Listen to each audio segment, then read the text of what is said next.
convidá-los a abrir a Bíblia no Evangelho de Mateus, capítulo 23, o famoso sermão de Jesus contra os escribas e fariseus do seu dia. A passagem é longa, nós não vamos lê-la toda antes, mas iremos fazendo a leitura à medida que a exposição prossegue. Por isso, tenha a sua Bíblia aberta para acompanhar a leitura e a exposição do texto. Queridos, o meu alvo nessa noite é falar a respeito da diferença que existe entre religião e cristianismo, entre religiosidade e a verdadeira prática espiritual. E para isso eu vou usar esse sermão de Jesus contra os religiosos da sua época, os fariseus e os escribas. Esse sermão aparece também em Lucas capítulo 11, um pouco resumido, o que mostra que Jesus, e num outro contexto, o que mostra que Jesus disse estas coisas várias vezes.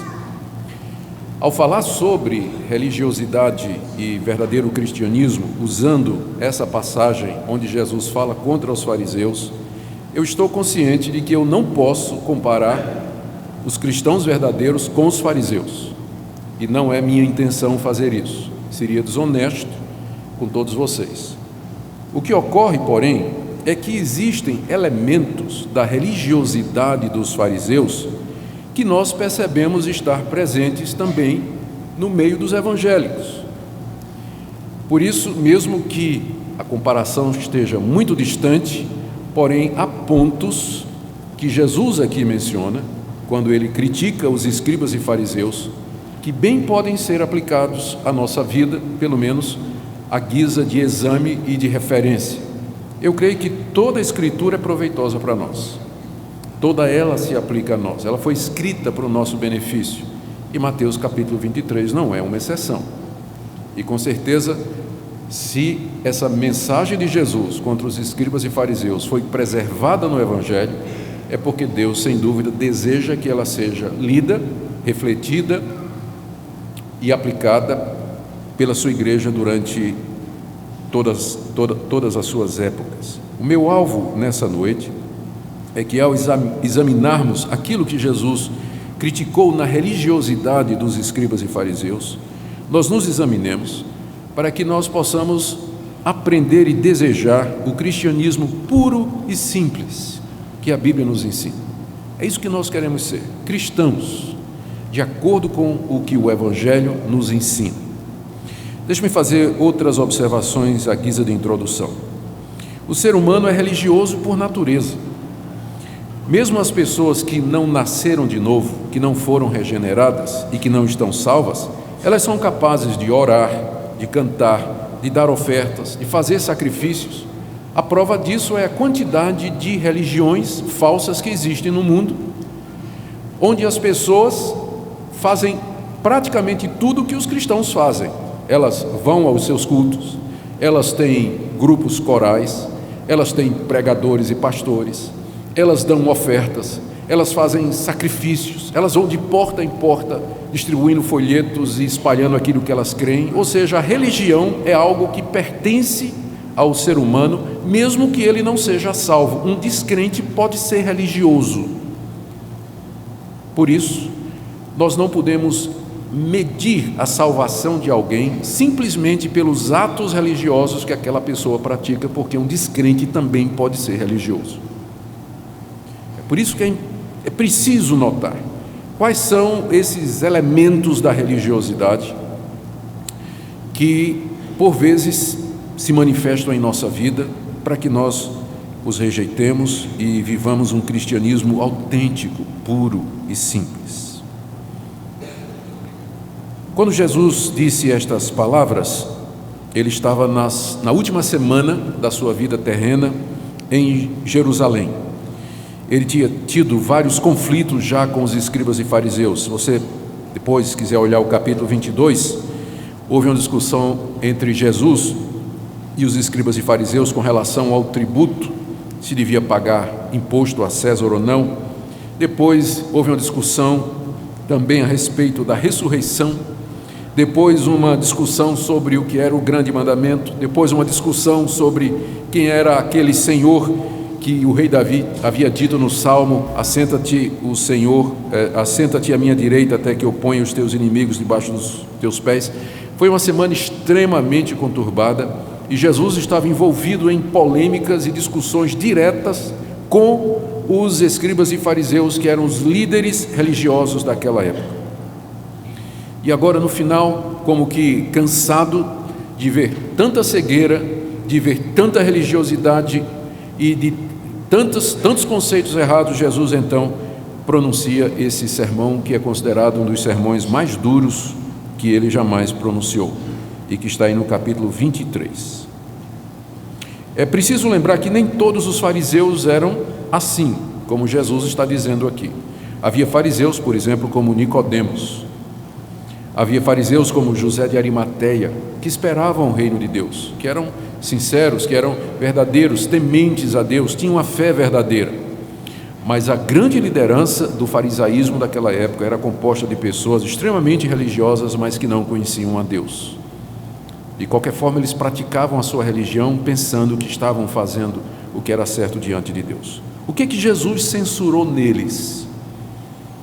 E ao respondermos esta pergunta, nós estaremos então dando alguns dos elementos da religiosidade que nós queremos evitar. A primeira coisa que Jesus censurou neles foi a hipocrisia. Capítulo 23, de 1 a 3.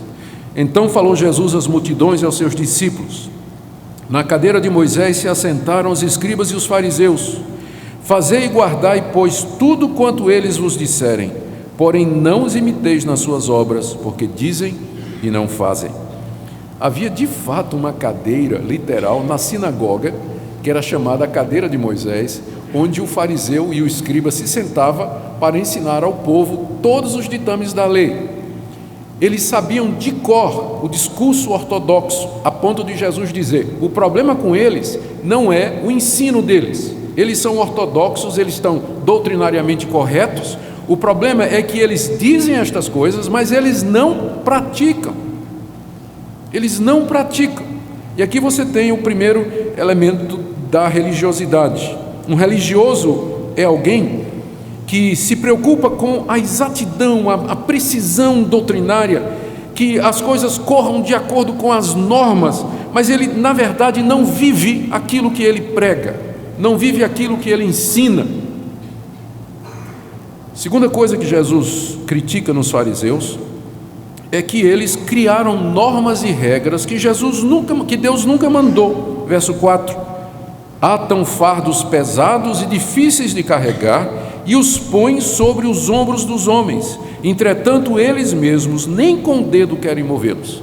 Não satisfeitos com a lei de Moisés, que já tem muitas normas e regras, os fariseus no período antes de Cristo, a partir do ano 200 e o ano 150, eles começaram a elaborar novas regras através dos rabinos. Então a lei de Moisés dizia que não se podia trabalhar no sábado. Mas o que era trabalho? E aí os fariseus começaram a discutir: trabalho é você andar 1 quilômetro. Se você andar 1 quilômetro é trabalho, não pode. Trabalho é você levantar 2 quilos. Se levantar até 2 quilos você pode levantar. Se levantar 3 é pecado. E aquilo que já era pesado, eles tornaram mais pesado ainda, criando normas que Deus nunca criou, impondo um fardo difícil sobre o povo de Deus. E eles não queriam mover esse fardo nem com o dedo. Esse é o segundo aspecto da religiosidade. Ela cria normas, ela cria regras que Deus nunca mandou. Um exemplo óbvio que me vem à mente aqui, por exemplo, aquelas regras do tipo assim: não pode ir ao cinema, não pode cortar cabelo, não pode usar calça comprida, não pode usar barba.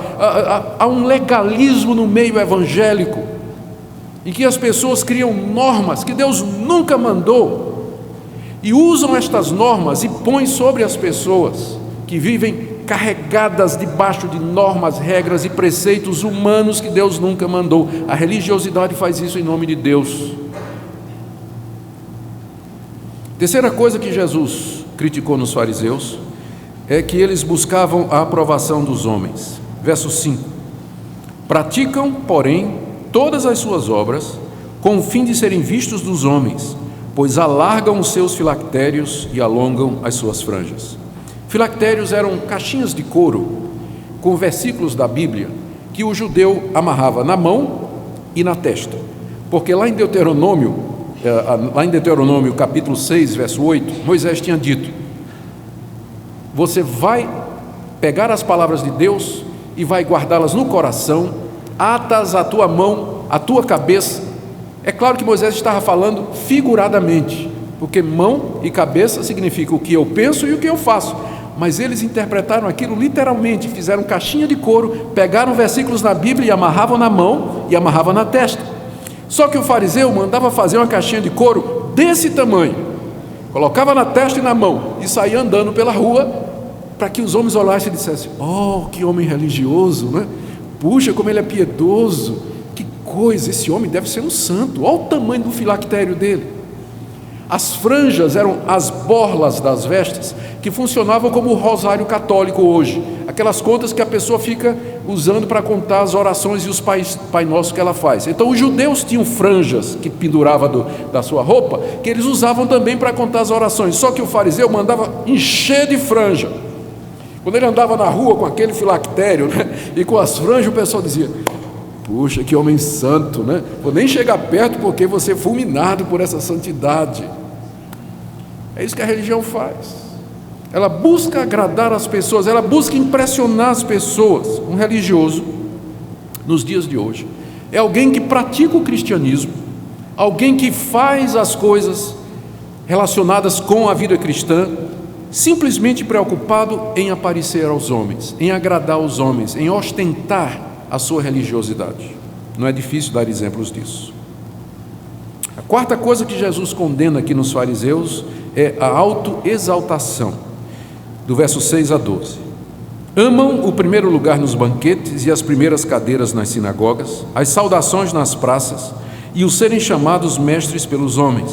Vós, porém, não sereis chamados mestres, porque um só é vosso mestre e vós todos sois irmãos. A ninguém sobre a terra chameis vosso Pai, porque só um é vosso Pai, aquele que está nos céus. Nem sereis chamados guias, porque um só é vosso guia, o Cristo. Mas o maior dentre vós será vosso servo. Quem a si mesmo se exaltar será humilhado, e quem a si mesmo se humilhar será exaltado. Os fariseus usavam a religião que eles praticavam para se promover diante dos homens. Diz Jesus aqui no verso 6 que eles amavam o primeiro lugar nos banquetes. Quando os judeus faziam seus banquetes, eles tinham lugares reservados para as autoridades. E o judeu e o fariseu, ele gostava de chegar e ser distinguido, sentar lá na frente, para que todo mundo visse que ele era uma pessoa especial. E na sinagoga também, quando não era na cadeira de Moisés, havia os primeiros lugares nas sinagogas, que eram bancos reservados para as pessoas especiais, e o fariseu fazia questão de sentar ali, para que todo mundo pensasse que ele era uma pessoa especial. Quando ele andava nas praças, ele gostava que as pessoas dissessem: reverendo, reverendo, como vai o senhor, reverendo? Doutor, como está o senhor? Então o fariseu, né, ele gostava daquilo ali, e gostava dos títulos, mestre, rabi, ele apreciava aquelas coisas. Jesus disse: vocês não serão chamados de mestres. Ele não está proibindo esse título, mas ele está proibindo que a gente use esse título para bajular alguém, ou que alguém use para se autoglorificar. Um só é o vosso mestre, e todos vós sois irmãos. A ninguém sobre a terra chameis vosso Pai. É claro que o Senhor Jesus não está dizendo que eu não possa me referir ao meu progenitor como pai. O que ele está dizendo é que você não faça de alguém o seu pai, que você não use esse título para bajular alguém, ou que alguém se diga assim: eu sou o pai dessa ideia, eu sou o pai dessa igreja, eu sou o mestre dessa igreja. Que ninguém use esses títulos com esse objetivo, porque só tem um Pai, aquele que está nos céus. Da mesma forma, não sejam chamados de guias, porque um só é vosso guia, o Cristo. O maior dentre vós será vosso servo. Quer ser grande? Sirva. Você quer ser grande? O caminho do cristianismo é o serviço. Na religião, para você ser grande, você busca título, você busca posição, os primeiros lugares e a ostentação. Mas no cristianismo, quem quiser ser grande começa sendo pequeno. Ele vai servir aos irmãos e não ser servido. O que Jesus disse sobre isso no verso 12? Quem a si mesmo se exaltar será humilhado, e quem a si mesmo se humilhar será exaltado. Quem se exalta em nome de Deus nos dias de hoje, no dia do juízo, vai ser humilhado diante dos homens e diante de Deus. A religião busca a exaltação humana, o cristianismo faz com que nós sejamos servos e que nós vivamos para servir a Deus. Por que Jesus condenou estas coisas? Aqui do verso 13 em diante, Jesus muda a direção do discurso. Até aqui ele vinha falando aos discípulos, dizendo, cuidado com os fariseus. E agora, no verso 13, ele se volta para os fariseus. Parece que os fariseus estavam na audiência. Imagina eles ouvindo o que Jesus está falando, né? Pense num sermão duro. Os fariseus estavam lá. É fácil falar dos fariseus pelas costas, mas os fariseus estavam ali na audiência. E Jesus agora se volta para eles e pronuncia 8 ais. Ai de vocês, ai de vocês, ai de vocês, 8 vezes. Esses ais são como que condenações. Ai de vocês, porque vocês serão condenados por estas coisas. E que coisas são estas? Por que Jesus condenou então essa religiosidade farisaica? Vamos ver estas coisas em seguida. Primeiro, porque esse tipo de atitude que Jesus acabou de descrever, ela impede que as pessoas sejam salvas, e não somente isso, impede que outras pessoas sejam salvas, como ele diz aí no verso 13, ai de vós, escribas e fariseus hipócritas, porque fechais o reino dos céus diante dos homens, pois vós não entrais e nem deixais entrar os que estão entrando. Os escribas e fariseus deveriam estar abrindo o reino de Deus para as pessoas, porque eles conheciam a lei, eles conheciam a palavra de Deus, eles conheciam o que Deus havia ensinado através dos profetas, através de Moisés, através de Davi. Eles eram os conhecedores daquilo que Deus havia dito no Antigo Testamento, mas por causa da sua religiosidade, eles não entraram no reino de Deus, eles não entenderam, não entraram no reino de Deus, e pelo seu ensino e pelo seu exemplo, eles não deixavam as outras pessoas entrar. Quando nós fazemos esta aplicação para nós hoje, nós percebemos como a religiosidade, ela tem consequências terríveis.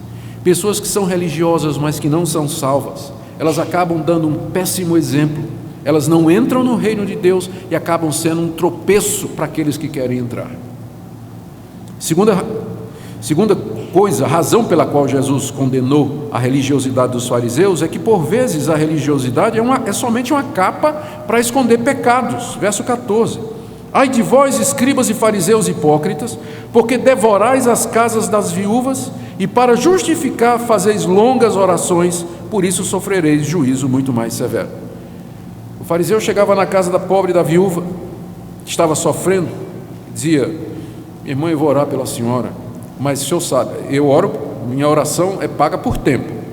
Se eu orar 1 minuto é 1 dracma, se eu orar 2 minutos é 2 dracmas. A senhora sabe como é, né? Eu tenho que ganhar a vida. Então, liga aí não o parquímetro, o oraçãozímetro, né? Liga aí, o taxímetro. E começava a orar e fazia longas orações, porque na verdade ele queria se valer da inocência ou da ingenuidade da coitada da viúva, usando a religião como meio de esconder e camuflar a sua ganância, o amor ao dinheiro.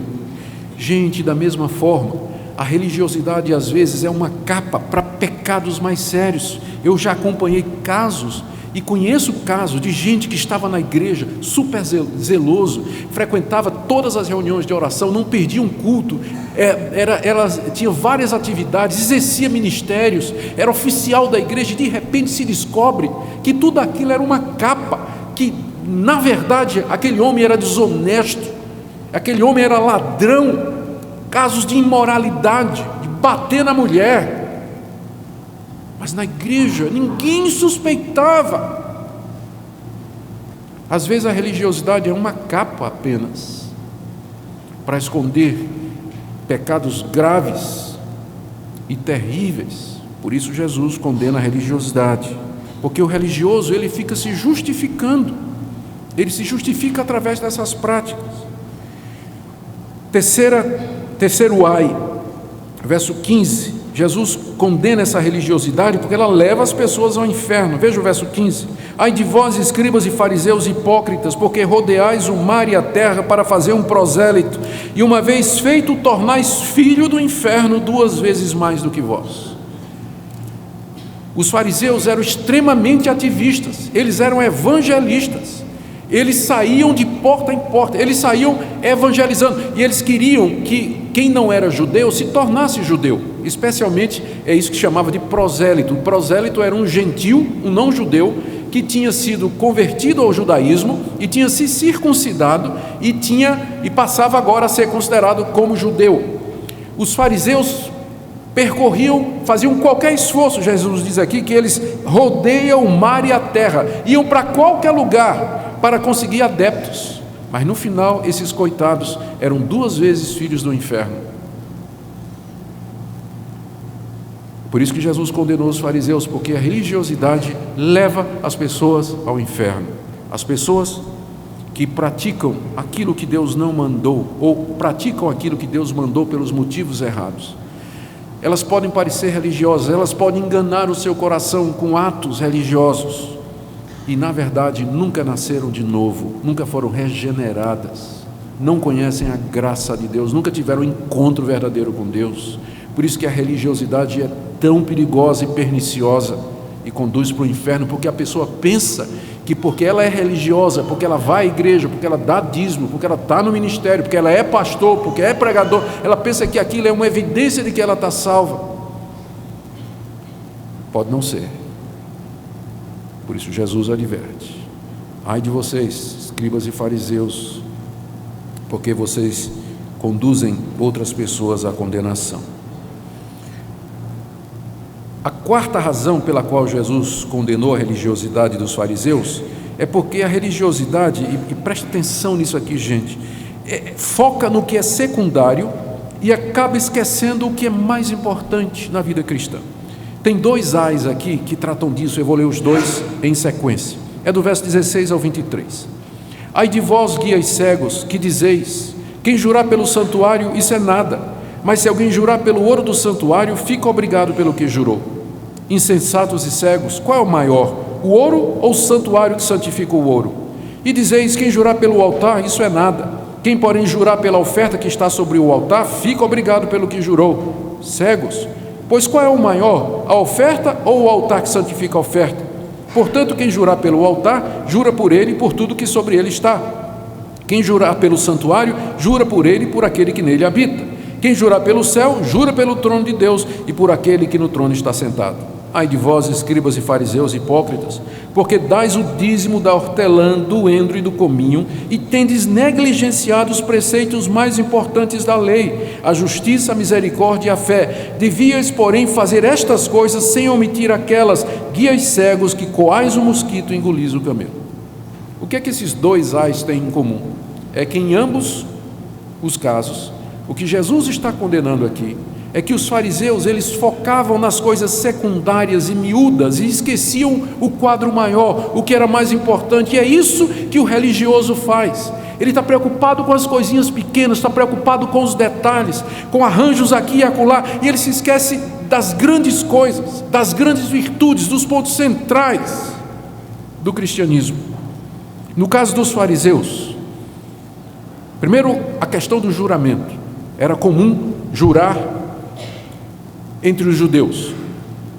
Na verdade, a Bíblia não proíbe o juramento, ela proíbe o juramento falso. Em algumas ocasiões, como diz a nossa confissão de fé, o juramento é lícito. Mas os fariseus faziam disso uma coisa banal. Veja como é que se manifesta a religiosidade. Eles diziam assim: quem jurar pelo templo de Jerusalém, pelo santuário, isso não é nada, mas se você fizer um juramento pelo ouro que você traz, você fica devendo. Por que o judeu queria pegar a consciência de quem jurava pelo ouro? Porque eles ficavam com ouro. Aí dizia: se você jura pelo altar, não é nada, mas se você jurar pela oferta que você traz sobre o altar, você fica devedor. Por que eles faziam isso? Eles não estavam preocupados com a oferta da pessoa, no sentido de que a pessoa fosse aceita por Deus e perdoada por Deus. Ele estava de olho na oferta. E aí eles inventaram isso aí. E Jesus os repreende dizendo: cegos, quem é maior? O que é que santifica o ouro? É o templo. O que é que santifica a oferta? É o altar. Você jura pelo céu, você está jurando por Deus. Tudo leva a Deus. Será que vocês não percebem? Jesus disse para ele: vocês estão cegos, vocês estão torcendo a palavra de Deus e focando nas coisas secundárias por causa do interesse mesquinho de vocês. Mesma coisa no verso 23: vocês dão o dízimo da hortelã, do endro e do cominho. Os fariseus tinham roça no quintal de casa, né? E eles davam 10% da alface, da tomate, do legume, do endro, do cominho. Era meticuloso, ele media direitinho, 10%, tinha que trazer para a igreja, 10%. Essa questão do líquido, do bruto, não interessa, era sempre pelo bruto, né? Vou dar tudo, era meticuloso para dar aquilo. Mas ele, na hora, ele esquecia as coisas mais importantes da lei: a justiça, a misericórdia e a fé. Alguém pode estar tão preocupado com as coisas da igreja, da organização, do templo, do andamento dos serviços e aquela atividade toda, fazendo detalhezinho aqui, que a pessoa acaba se esquecendo que cristianismo não é isso. É muito mais do que isso. Religião é quando você torna estes equipamentos, estes recursos, este lugar e as atividades em um fim em si mesmo. Mas estas coisas existem para nos levar a Deus, ao seu Filho Jesus Cristo. Estas coisas existem para nos levar a viver vidas santas, retas e justas, ou como disse Jesus, na busca da justiça, da misericórdia e da fé. Às vezes as pessoas se dedicam a acessórios da igreja, como se fosse a própria religião em si verdadeira, e perdem de vista a coisa mais importante. Como Jesus diz: coa o mosquito e engole o camelo. O mosquito era um inseto considerado impuro. Aí o judeu, para não correr o risco de engolir um mosquito, tudo que ele ia beber, ele botava um coador por cima. Então ele bebia com um coador para não correr o risco de um mosquitinho entrar ali. Ele era muito cuidadoso nisso. Mas ao mesmo tempo ele engolia um camelo, que era também um animal imundo, era o maior animal que o judeu conhecia. Então é óbvio que Jesus está dizendo aqui, ele está condenando aquela atitude do religioso, que ele é meticuloso com coisas secundárias, e ele esquece de ser santo, ele esquece de orar, ele esquece de amar, ele esquece de exercer misericórdia, ele esquece de exercer e praticar a justiça. Quinta razão pela qual Jesus condena aquela religiosidade é porque ela leva as pessoas a se preocupar com o que é externo e esquecer o que é interno. Mais uma vez, 2 ais sobre isso, do verso 25 a 28.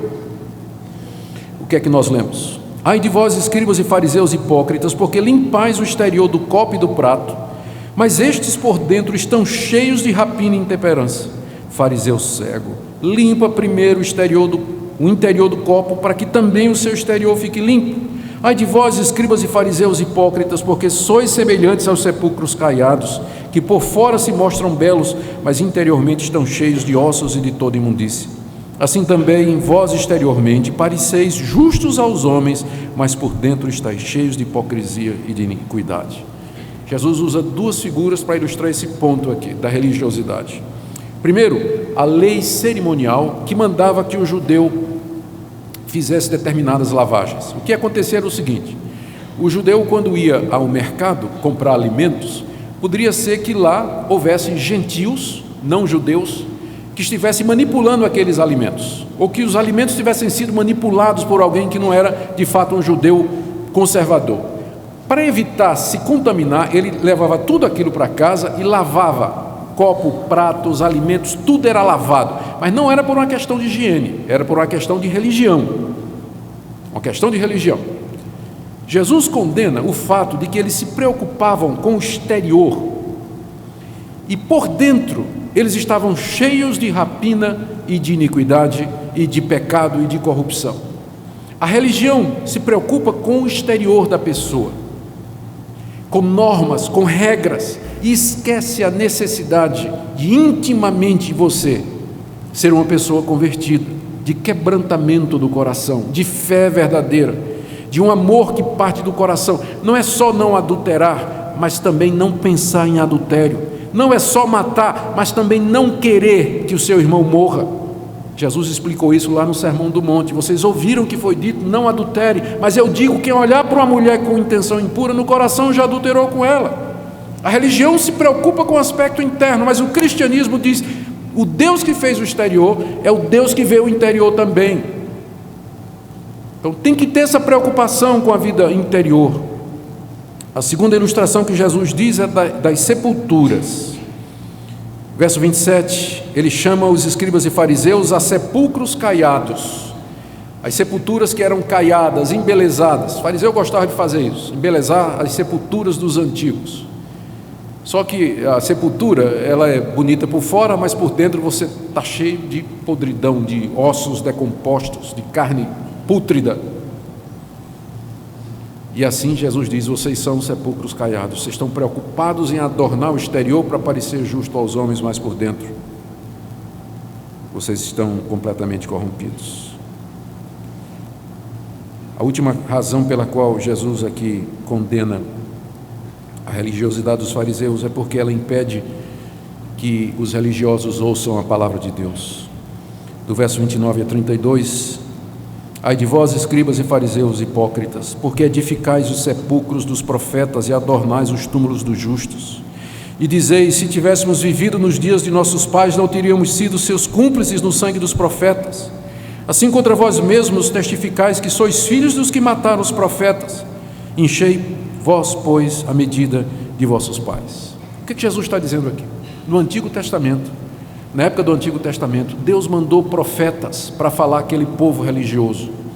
Deus mandou Isaías, Jeremias, mandou Ezequiel, Oséias, Joel, Amós, homens a quem Deus revelou a sua palavra e que Deus levantou para dizer ao povo, quem é que mandou vocês virem aqui me adorar? Pense no começo de Isaías, quem é que mandou vocês virem me adorar? Vocês estão com as mãos sujas, vão primeiro praticar a justiça e depois venham me adorar.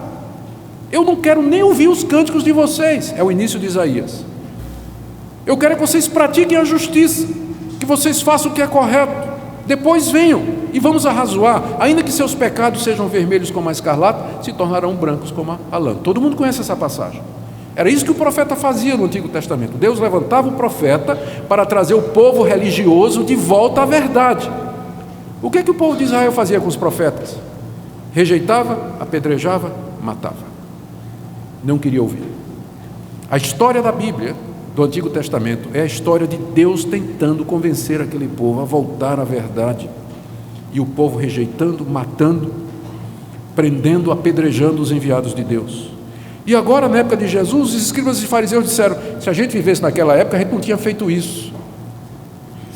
Nós somos melhores do que os nossos pais, porque se a gente tivesse vivido na época de Isaías, nós teríamos aceitado a palavra de Deus. Jesus disse, seus hipócritas, vocês estão prestes a me matar, vocês estão tramando planos para me matar, vocês estão urdindo aí a maneira como é que vocês vão me pegar e me matar, vocês estão enchendo, ele diz aqui, verso 32, vocês estão enchendo a medida dos vossos pais, vocês são iguais aos pais de vocês, zelosos pela tradição, mas não querem ouvir a palavra de Deus, zeloso pela antiguidade, o que os nossos pais fizeram, sempre fizeram, mas não querem ouvir a palavra de Deus.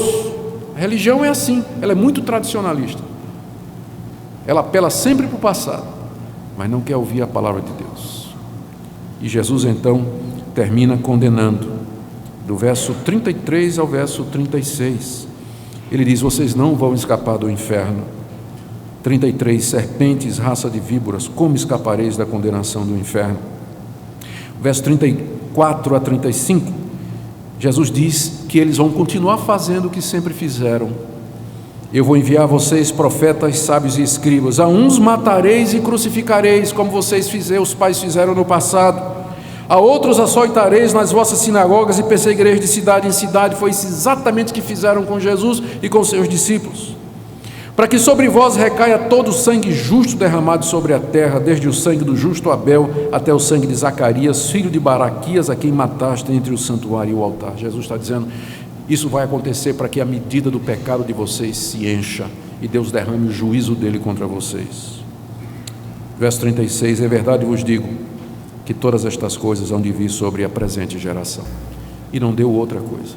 30 anos depois que Jesus disse estas palavras, 35 anos, os romanos cercaram Jerusalém. E depois de um cerco de 3 anos, entraram na cidade, mataram mais de 500 mil judeus, espalharam judeus por toda parte, destruíram o templo e a cidade, arrasaram o templo no seu fundamento, cumprindo a palavra de Jesus do juízo de Deus contra aquela geração. Queridos, como eu disse, eu seria desonesto nos comparar com os escribas e fariseus, mas preste atenção no que eu vou dizer.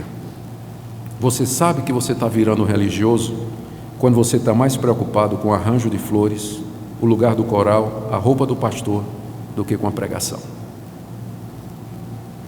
Você sabe que você está virando religioso quando você leva mais tempo se preparando diante do espelho, antes do culto, do que se preparando espiritualmente para participar do culto. Você sabe que está virando religioso quando você não consegue aturar os erros dos outros, contudo é muito tolerante com os seus e dos seus familiares. Você sabe que está virando religioso quando você participa de todas as atividades da igreja e não tem mais tempo para a sua família e para estar sós com Deus. Você sabe que está virando religioso quando você é zeloso para dar o dízimo e ofertas, mas trata mal seus empregados, não perdoa quem lhe ofende e não pratica misericórdia para com os pobres. Você sabe que você está virando religioso quando sua vida cristã gira em torno de elementos da igreja que, embora legítimos, eles não são essenciais. Eu corro esse risco, por exemplo, quando eu penso nesse púlpito, quando eu penso na pregação, quando eu penso no ministério pastoral, no título de reverendo, doutor. Eu peço a Deus que me livre destas coisas, porque eu não posso girar a minha vida cristã, o meu ministério em torno disso. Tem pessoas que fazem a vida girar em torno do coral. Coral é uma coisa importante? É. Mas faz parte da essência do cristianismo? Não, os primeiros cristãos não tinham coral. Coral surge depois, quando o cristianismo se torna uma religião reconhecida. Graças a Deus que hoje nós podemos ter coral. Que bênção é. Muitas pessoas fazem da escola dominical o tudo na vida. Escola dominical é importante? É. Mas é a essência do cristianismo? Não. Os primeiros cristãos não tinham escola dominical, eles se reuniam em casas. Escola dominical é uma invenção de 200 anos atrás nos Estados Unidos. Tem pessoas que fazem sua vida girar em torno das sociedades internas. Sociedades internas são importantes? São, mas fazem parte da essência do cristianismo? Não. Sociedades internas existem na Igreja Presbiteriana do Brasil. A Igreja Presbiteriana dos Estados Unidos não tem. Outras igrejas atendem os velhos, as senhoras e os moços de outra maneira. Vocês entendem o que eu quero dizer? Às vezes nós focamos nestas coisas que são acessórias, que são boas, que Deus nos deu para que nós edificássemos a igreja, mas a gente acaba focando nelas como se elas fossem o próprio cristianismo. E aí nós viramos religiosos. Eu quero terminar com o final do capítulo. Olha como termina o capítulo. Jesus lamentando, verso 37. O lamento de Jesus: Jerusalém, Jerusalém, que matas os profetas e apedrejas os que te foram enviados. Quantas vezes quis eu reunir os teus filhos como a galinha junta os seus pintinhos debaixo das asas, e vós não quisestes. Eis que a vossa casa vos ficará deserta. Eu declaro, pois, que desde agora já não me vereis, até que venhais a dizer: bendito que vem em nome do Senhor. Veja o que Jesus diz no verso 37. Quantas vezes quis eu reunir os teus filhos, como a galinha junta os seus pintinhos debaixo das asas, e vós não quisestes. Jesus está se referindo a todas as tentativas de Deus através da história de reunir o povo dele, o povo da antiga aliança, debaixo de si, para ter um relacionamento verdadeiro, pessoal, íntimo. Mas ele diz aqui que o povo não queria. A grande pergunta que nós queremos fazer nessa noite é essa: nós somos o povo de Deus hoje. Ele continua nos chamando para debaixo das suas asas. Ele quer ter um relacionamento verdadeiro, íntimo conosco. É isso que é o verdadeiro cristianismo. Mas a pergunta é: nós queremos isso? Porque Israel não queria. Queremos viver para Deus. Queremos deixar a religiosidade, queremos buscar a verdade, queremos ser mudados, queremos ser usados. Essa é a pergunta que Deus nos faz nessa noite. Queremos, desejamos, ansiamos por isso. Se nós não estivermos dispostos, se nós não quisermos, e se nós não nos prontificarmos, as coisas continuarão como sempre foram. E se nós queremos crescer, se nós queremos progredir, se nós queremos servir a Deus mais e melhor, é preciso que nós queiramos nos deixar reunir debaixo dele, das suas asas, numa relação verdadeira, deixando de lado tudo aquilo que ele nunca ordenou, para que nós vivamos sempre para a sua glória. Amém. Ó Deus, nos livra da justiça própria, nos livra da religião carnal, nos livra, Senhor, dessa religiosidade que nos atrapalha de ver o que é essencial. Nos ajuda a viver um cristianismo puro e simples, focado naquilo que Tua palavra nos diz. Nos ajuda em todas as coisas, pois Tu és o nosso Deus, queremos viver para a Tua glória, em nome de Jesus.